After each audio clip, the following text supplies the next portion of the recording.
कार्यक्रम के पुण्यार्जक हैं श्री सुरेंद्र जैन जी, पुत्र स्वर्गीय श्री ओम प्रकाश जैन, खेत वाले परिवार, प्रधान दिगंबर जैन समाज, गनौर हरियाणा। श्रीमान हरीश लता जैन बागड़ा, मानसरोवर जयपुर राजस्थान। अल्पेश विनोद गांधी जी, पायल रिया सिमोनी गांधी मुंबई महाराष्ट्र।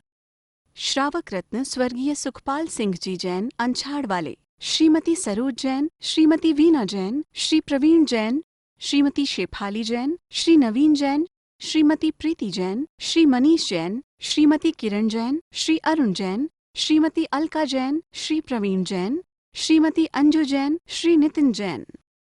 परम पूज्य वात्सल्य मूर्ति जिन धर्म प्रभाविका आरिका रत्न 105 सृष्टि भूषण माताजी की मंगल प्रेरणा एवं आशीर्वाद से चतुर्विध संघ की सेवा में सदैव तत्पर सृष्टि मंगलम फाउंडेशन द्वारा शाश्वत तीर्थराज श्री सम्मेद शिखर जी में कई वर्षों से संचालित है चतुर्विध संघ के आहार की उत्तम व्यवस्था, जिसमें आहार विहार, पिच्छी, कमंडल, वस्त्र, शास्त्र एवं औषधि दान आदि की व्यवस्था सुचारू रूप से की जा रही है। इस धर्म कार्य से जुड़कर आप भी घर बैठे पुण्य कमा सकते हैं। एक दिन की आहार व्यवस्था 2100 रुपए, सदस्यता 1 सप्ताह तक 11,000 रुपए, औषधि दान 11,000 रुपए, पिच्छी दान 11,000 रुपए, सदस्यता 1 वर्ष तक 21,000 रुपए, विशेष सदस्यता 31,000 रुपए, विशिष्ट सदस्यता 51,000 रुपए, अति विशिष्ट सदस्य 71,000 रुपए, संरक्षक 1,11,000 रुपए, शिरोमणि संरक्षक 2,11,000 रुपए। दान राशि निम्नलिखित खाते में जमा कराएं एवं अधिक जानकारी के लिए दिए गए नंबरों पर संपर्क करें। आपके द्वारा दिया गया दान धारा 80G के अंतर्गत कर मुक्त रहेगा।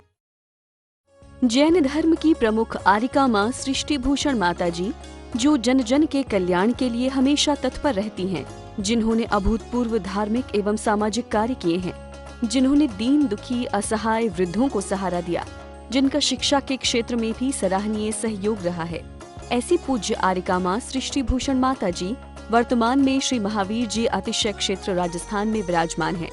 आप सभी भक्तगण अधिक से अधिक संख्या में पूज्य माता जी के मंगल दर्शन का पुण्य लाभ अवश्य लें। टूटता पत्थर भी है, मकानों में नींव में चला जाता है। यदि किसी अनाड़ी के हाथ टूटता है और टूटता पत्थर वो भी है जो प्रतिमा बन जाता है, परमात्मा बन जाता है। इंसान भी टूटता है, यदि संसार से टूटे तो परमात्मा बन जाता है, उसके जीवन में स्वर संगीत आ जाता है। और यदि वो अपने आप से टूटे तो पापी बन जाता है, नरक चला जाता है, निगोज चला जाता है, दुख पाता है। और ये लोग कहते हैं पाप पुण्य क्या होता है, स्वर्ग नरक क्या होता है। मैंने कहा यहाँ पर देख लो, यदि स्वर्ग नरक देखना है, पुण्य पाप देखना है, तो अच्छे लोगों के जीवन में बाह्य संपत्ति कम भी होगी, बाह्य संपत्ति कम भी होगी, तभी वो सुखी होंगे। और जो पापी लोग हैं उनके धन संपत्ति कितनी भी हो वो सुखी नहीं होंगे, क्योंकि उनके पास बाहरी संपत्ति अंतर संपत्ति नहीं है। और जीवन एक बीणा की तरह है, जीवन एक बीणा के तारों की तरह है, जिसे समतुल रखना पड़ता है, जिसे समान रूप में बजाना पड़ता है। तो उस बीणा के तार हमें स्वर संगीत देते हैं, हमारे जीवन में कुछ करते हैं। क्योंकि जब हम बोलते हैं तो ये हमें पता चलता है कि हमारे मुंह से क्या निकल रहा है। धर्मात्मा है वह हमेशा कुंद कुंद स्वामी कहते हैं कि जो धर्मात्मा होता है वो हमेशा ज्ञान की बात, वैराग्य की बात और सद्भावनाओं की बात, संवेग की बात बोलेगा। उससे कभी भी पाप नहीं होगा स्वप्न में भी, और जो पापी उससे कभी पुण्य नहीं होगा। हमारे करने पर निर्भर नहीं करता, हमारे होने पर निर्भर करता है। हम पुण्यात्मा है, पापात्मा है। यदि इंसान का मन अच्छा है तो जो भी कृत्य करे, बाजार में हो, घर में हो, दुकान में हो, मंदिर हो जाता है। और यदि पापी हो तो मंदिर में जाकर भी वहां दंगल करता है, मंदिर में जाकर भी झगड़ा करता है, लड़ाई करता है। हमारे ऊपर निर्भर करता है कि हम मंदिर में जाते हैं, मस्जिद में जाते हैं। आदमी अपनी जिंदगी में हजारों बार मंदिर में भी जाता है, हजारों बार नरक में भी चला जाता है। एक व्यक्ति मरा, उसकी पत्नी दुखी थी, वैसे लड़ती थी, लेकिन पत्नी मरने के बाद हर कोई दुख व्यक्त करता है। आपने देखा होगा पहले लोग मर जाते थे तो लोग घूंघट निकाल कर बोलते रहते थे, बाबूजी कहाँ गए, बाबूजी आ जाते। भले मन में लगता तो होगा कि बाबूजी चले गए तो चलो टंटा साफ हुआ, इनको खाना नहीं बनाना, इनके पैर नहीं दबाना, इनके सामने पर्दा करना पड़ता था। लेकिन लोग कहते थे, क्योंकि हमने कुछ चीजें तो रूढ़ी से बना रखी, कुछ चीजें हमने लोक रूढ़ी में ले रखी हैं, जो चला आ रहा है, जैसा चला आ रहा है उसको वैसा ही चलाते रहते हैं। हम जरा भी नए जीवन में परिवर्तन नहीं करते हैं। आज भी एक पढ़े लिखे युवक को छींक आ जाए तो वो कहता है रुक जाओ। अरे छींक आ जाती है, साइंस के अनुसार पता है, स्वास्थ्य में कोई खराबी आई है, छींक आ गई, उसके लिए क्या रुकना। आज भी इंसान मकान बनाता है, एक हंडी टांग देता है। हंडी टांग देना है क्या वैज्ञानिकता है? हमारा माइंड आज भी बाबा आदिम के जमाने में जी रहा है। हमारे बहुत परेशानी की हालत हो गई, पैर बड़े हो गए और इंसान चलना भूल गया। इतने जूते पहन रखे उसने, इतने जूते पहन रखे कि पैर लंबे हो गए हैं, लेकिन वजनदार हो गए हैं। लंबे होने के कारण लोक रूढ़ियों में, क्योंकि शुरू से उसे जूता पहनाया गया, धर्म का जूता, पद का जूता, प्रतिष्ठा का जूता, अहंकार का जूता, इतने जूते पहनाए गए कि आगे चलकर वो जूते खाने के अलावा किसी काम का नहीं बचा। आज भी हम पढ़े लिखे युवक को देखकर ये नहीं कह सकते कि वास्तव में वैज्ञानिक दिमाग है इसका। दिमाग उसका वैज्ञानिक नहीं है, सिर्फ वो तन से वैज्ञानिक हो गया है और दोहरा हो गया। इंसान न प्रकृति में जी पा रहा है और ना कहना चाहिए भौतिकता में जी पा रहा है। आज विदेश भी चला जाता है, वही लोक रूढ़ियां कर रहा है। आज भी आदमी पत्थर को पूज रहा है, पीपल को पूज रहा है, जो भी कर रहा है क्योंकि उसे समझाया गया है, वो अपने दिमाग से नहीं चल रहा है। मैं कहती हूँ पेड़ पत्तियों को आदर देना हो, दो आदर, क्योंकि वो भी दवाइयों के काम आते हैं, लेकिन ये समझ के तो नहीं कि तुम परमात्मा को भूल जाओ और पत्थर को पूजने लगो। आज आदमी की हालत यही हुई है, परमात्मा को भूल गया है, पत्थर को पूजने लगा है। आज उसके जीवन में महासंकट हो गया, आज जीवन उसका नारकी जीवन हो गया। मनुष्य कहलाने को है, लेकिन मनुष्य बद से बदतर जिंदगी जी रहा है। एक पति भी मरा, पत्नी बड़ी रोई, बोली दिख जाओ, एक बार दिख जाओ। पति को 40 दिन बाद पत्नी को एक आहट सी आई और उसने कहा कौन? वो बोला मैं हूं। पत्नी बोली तुम कौन? बोले तेरा पति। पत्नी बोली तुम कहाँ हो?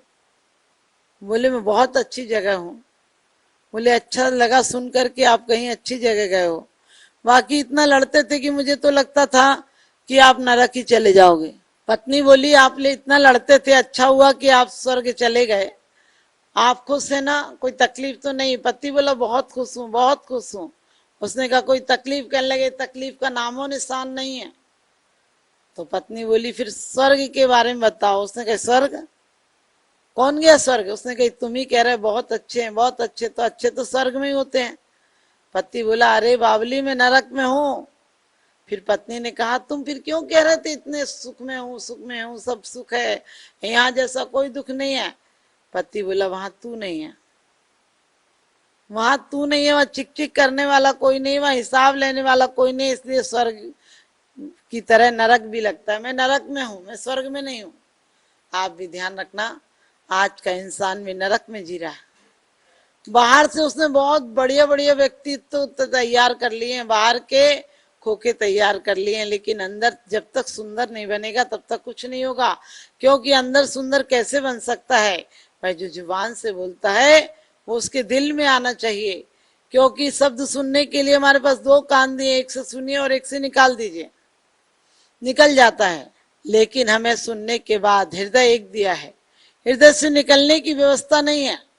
और इसीलिए हमारे यहाँ आचरणवान को पूजा जाता है, विचारवान को नहीं पूजा जाता है। विचार तो बहुत अच्छे अच्छे लोग देते हैं, हम लोग भी विचार देते हैं, किसी को भी देखकर बहुत खुश हो जाते हैं, नमस्ते करते हैं, घर पधारिएगा, एक बार तो आना ही पड़ेगा, आपका ही घर है, अरे कितने दिनों बाद आए हो, भाग्य खुल गए, बढ़िया बढ़िया शब्द कह लेते हो। यदि कोई आ जाए तो आपको पसीना छूट जाता है कि क्यों आ गया, इतने दिन से कैसे रखा जाएगा, ये हालत हो गई।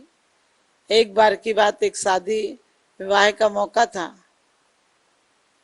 और जमाई अपनी ससुराल आया। सास बहुत कंजूस थी, उसने सोचा कुछ बनाना ना पड़े। बोले जमाई जी कमजोर लग रहे हो। उसने कहा नहीं मैं ठीक हूँ। कहने लगा शादी में आए थे, जब बारात में आए थे तब तो बड़े मोटे मोटे लग रहे थे। उसने कहा माँ जी उस समय मैं दूल्हा बनकर आया था और आपको पता है दूल्हा की करवा दी जाती ताकि वो मोटा लगने लगे, इसलिए फॉर्म वॉर्म लगा हुआ था, मैं मोटा लग रहा था, मैं ठीक हूँ। सास बोली नहीं जी शर्मा रहे हो, आपको बुखार आ रहा है। उसने सोचा अजीब औरत है, मैंने सुना था कि वो कंटाल है, लेकिन इतनी कंटाल है, इतनी कुटिल है, सोचा ही नहीं था। कहने लगी बुखार आ रहा है आपको, मैं समझती हूँ आपकी मजबूरी। कहने लगी चिंता मत करो जमाई जी, मुझे आपका पूरा ख्याल है। अभी 8-10 दिन तो आपको सिर्फ खिचड़ी खिलाऊंगी और फिर उसके बाद ठीक हो जाओगे, तब कुछ बनाऊंगी। बहुएं कढ़ाई मांजने लग रही थी। सास ने कहा कढ़ाई उठाकर एक तरफ रखो। उनने कहा जमाई जी आए, कुछ तो बनेगा। उसने कहा कुछ नहीं बनेगा, जमाई जी के लिए मात्र खिचड़ी बनेगी। बहुओं ने माथा ठोक लिया कि अरे कैसी कुटिल सास है, कुछ भी नहीं बनाने दे रही। लेकिन सास के आगे पहले बहू बोल नहीं सकती थी। अब जमाना ये है कि बहू के आगे सास नहीं बोल सकती है। तो उसी तरह से अब बेचारी बहुओं ने चुपचाप कढ़ाई उड़ाई रख दी उठाकर। अब सास ने खिचड़ी बनाई और जमाई जी को बोली आओ जी खाना खा लो। अब खाना में क्या था, जमाई ने खाना देखा तो भूख भग गई। अरे घर में चटनी पापड़ अचार 2-3 सब्जियां मीठा नमकीन कुछ तो मिलता था। ये कंटाल ने तो सिर्फ मात्र खिचड़ी रख रखी है और वो भी घी में कुछ नहीं डाला। अब वो क्या करता, थोड़ी देर सोचता रहा अब क्या करूं क्या करूं। अचानक उसे याद आया कि सास से कहे पानी ला दो। उसने सास से कहा पानी ला दो और पानी लाने गई तो सास बोली क्या बात है, आपने खिचड़ी खाना शुरू नहीं की? बोली खा लूंगा। तो उसने कहा घी डाल दूं क्या? उसने कहा आपकी मर्जी। अब ठंडी के दिन थे, घी जमा हुआ रखा था। सास ने बर्तन लिया और उल्टा कर दिया और कहते हैं वो बर्तन उल्टा तो कर दिया, एक बूंद भी घी नहीं गिरा। सास पानी लेने गई, पानी का बर्तन थोड़ा दूर रखा हुआ था। सास जैसे ही आई, जमाई बड़ा चालाक था, जमाई ने वो घी का कटोरा लिया, घी का जो मिट्टी का बर्तन था वो लिया और आंच पे जरा सा दिखाकर जहां रखा था, जैसे रखा था ढका हुआ, वैसे ही रख दिया। सास आई, बोली क्यों जी आपने खिचड़ी खत्म नहीं की? बोले कर रहा हूं, मेरी माँ की याद आ रही। बोले क्यों याद आ रही है? बोली मेरी माँ घी डालती थी। तो वो सास ने उसी झटके में कि घी तो जमा हुआ है, जाएगा तो है नहीं। बोली मैं भी डाल दूं क्या? उसने कहा आपकी मर्जी। सास ने उसी ठंडे कटोरे को, उसको पता नहीं चला कि अंदर से घी उथला हो गया और कटोरा लिया और उल्टा कर दिया उसने। जैसे ही उल्टा किया, सारा घी तो जमाई की थाली में पहुंच गया। सास कहने लगी जमाई जी हमारे यहाँ का एक दस्तूर है। अंदर अंदर सोच रही इतने में तो मेरा पूरा खानदान ही खा लेता, लेकिन बाहर से बोली जमाई जी हमारे यहाँ का एक दस्तूर है। उसने कहा क्या दस्तूर है? उसने कहा पहली बार जमाई आते हैं तो सास और जमाई एक थाली में खाना खाते हैं। उनने कहा खा लो, अब आपके यहाँ दस्तूर है तो क्या मना कर सकते हैं। उसने कहा खा लो और सास खाने बैठी और अब घी तो पूरा डल ही चुका था। सास घी को अलग करने के तरीके से उंगलियां फेरती जाती और कहती जाती आपकी माँ उसको ये बात कहती है, आपकी बहन ऐसा कहती है, आपकी भाभी ऐसा कहती है, और आप हो कि कुछ सुनते ही नहीं। आपको सुनना चाहिए, आपको उसका पक्ष लेना चाहिए। और ऊपर खिचड़ी कर दी और नीचे घी हो गया।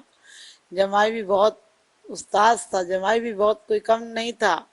तो जमाई ने कहा माना माँ जी कि मेरे घर के लोग कुछ कुछ कहते हैं, लेकिन आपकी बेटी को घर की बात बाहर नहीं कहना चाहिए, बल्कि घर की बात तो यूं पी जाना चाहिए। और उसने उठाई थाली और घी पी गया। मंगलम बन के संगठन देता यह पैगाम है। सृष्टि मंगलम बन के संगठन देता यह पैगाम है। संघ चतुर्वेद की सेवा श्रावक का धर्म प्रधान है। संघ चतुर्वेद की सेवा श्रावक का धर्म प्रधान है। सृष्टि भूषण जी की प्रेरणा का ये शुभ परिणाम है। सृष्टि भूषण जी की प्रेरणा का ये शुभ परिणाम है। संघ चतुर्वेद की सेवा श्रावक का धर्म प्रधान है। संघ चतुर्वेद की सेवा श्रावक का धर्म प्रधान है।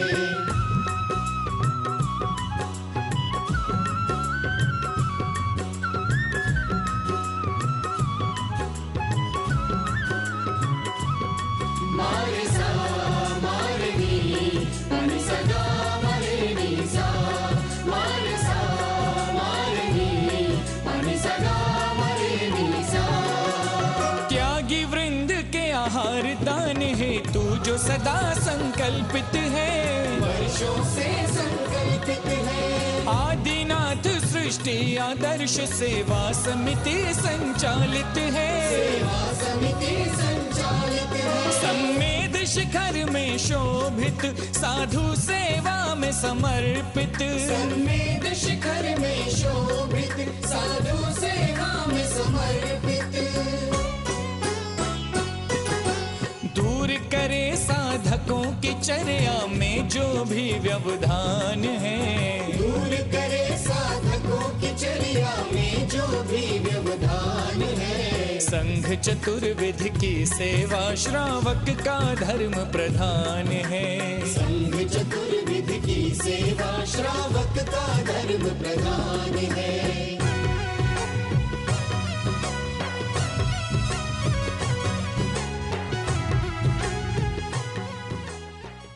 परम पूज्य वात्सल्य मूर्ति जिन धर्म प्रभाविका आरिका रत्न 105 सृष्टि भूषण माताजी की मंगल प्रेरणा एवं आशीर्वाद से चतुर्विध संघ की सेवा में सदैव तत्पर सृष्टि मंगलम फाउंडेशन द्वारा शाश्वत तीर्थराज श्री सम्मेद शिखर जी में कई वर्षों से संचालित है चतुर्विध संघ के आहार की उत्तम व्यवस्था, जिसमें आहार विहार, पिच्छी, कमंडल, वस्त्र, शास्त्र एवं औषधि दान आदि की व्यवस्था सुचारू रूप से की जा रही है। इस धर्म कार्य से जुड़कर आप भी घर बैठे पुण्य कमा सकते हैं। एक दिन की आहार व्यवस्था 2100 रुपए, सदस्यता 1 सप्ताह तक 11,000 रुपए, औषधि दान 11,000 रुपए, पिच्छी दान 11,000 रुपए, सदस्यता 1 वर्ष तक 21,000 रुपए, विशेष सदस्यता 31,000 रुपए, विशिष्ट सदस्यता 51,000 रुपए, अति विशिष्ट सदस्य 71,000 रुपए, संरक्षक 1,11,000 रुपए, शिरोमणि संरक्षक 2,11,000 रुपए। दान राशि निम्नलिखित खाते में जमा कराएं एवं अधिक जानकारी के लिए दिए गए नंबरों पर संपर्क करें। आपके द्वारा दिया गया दान धारा 80G के अंतर्गत कर मुक्त रहेगा। इस कार्यक्रम के पुण्यार्जक हैं श्री पुष्प कुमार रारा, श्रीमती पुष्पा देवी रारा, श्री विकास रारा, जया रारा, श्री ऋषभ रारा, प्रियांशी रारा, मंजुश्री पोना बाजार, इम्फाल, मणिपुर। स्वर्गीय बाबूजी डॉक्टर श्री लाजपत राय जी जैन सपरिवार, जंगपुरा, दिल्ली। श्रीमती सुधा जैन, धर्मपत्नी श्री आनंद जैन जी, C130 पुष्पांजलि एनक्लेव, दिल्ली। श्री ओम प्रकाश सरावगी, पौत्र अभिषेक ऋषभ अभिनंदन सरावगी, निवासी सिलीगुड़ी, पश्चिम बंगाल।